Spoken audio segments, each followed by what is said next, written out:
একজন নবী ছিল বাবাজি। এই মুসা আলাইহিস সালাম প্রতিদিন আল্লাহ রাব্বুল আলামিনের সঙ্গে তুর পাহাড়ে গিয়ে কথা বলতেন। মুসা আলাইহিস সালাম আল্লাহ রাব্বুল আলামিনের সঙ্গে কথা বলার ক্ষমতা রাখছিলেন। সেই জন্য মুসা আলাইহিস সালামের সঙ্গে নামের সঙ্গে মুসা কালিমুল্লাহ যুক্ত হয়ে গেল, অর্থাৎ আল্লাহ রাব্বুল আলামিনের সঙ্গে কথা বলাকারী। বাবাজি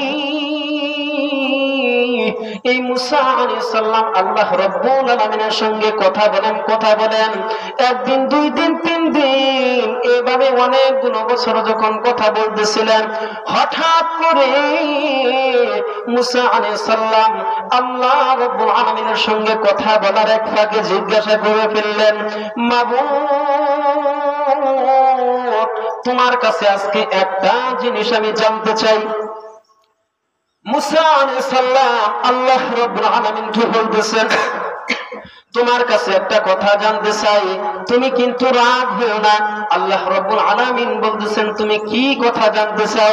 এবার মুসা আলাইহিস সালাম বলতেছেন, মাবুদ, আমি কেমনে যে তোমাকে এই কথাটা বলি আমি বুঝে পাইতেছি না। মুসা আলাইহিস সালাম হতভম্ব হয়ে গেছেন। আল্লাহ রাব্বুল আলামিন বলতেছেন, ঠিক আছে, তুমি ভয় পেও না, তুমি নির্দ্বিধায় কথাটা বলো। মুসা আলাইহিস সালাম এবার বলতেছেন, মাবুদ, একবার তুমি ভেবে নাও, তুমি যদি মুসা নবী হইতা আর আমি মুসা যদি আল্লাহ হইতাম, আমার কাছে সর্বপ্রথম তুমি কি চাইতা?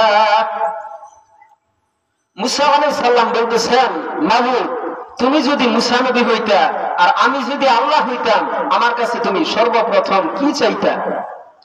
আমার ভাইরা, আমার বন্ধুগণ, আল্লাহ রাব্বুল আলামিন বলতেছেন, মুসা, তুই কখনো আল্লাহ হতে পারবি না আর আমি আল্লাহ হয়ে কখনো মুসা নবী হব না। এবার মুসা আলাইহিস সালাম বলতেছেন, সেটা আমি জানি, কিন্তু মাবুদ, একটা জিনিস জানার জন্য তোমার কাছে এটা বললাম। এই জিনিসটা জানার পরে আমি তোমাকে কেন জিজ্ঞাসা করছি সেটা বলবো।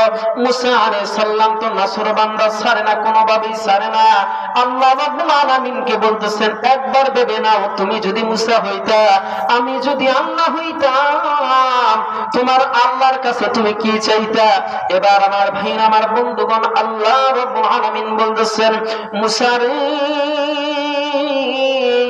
সত্যি যদি তুমি আল্লাহ হইতা আর আমি যদি মুসা হইতাম, তোমার কাছে সর্বপ্রথম আমি সুস্থতা চাইতাম। সুবহানাল্লাহ।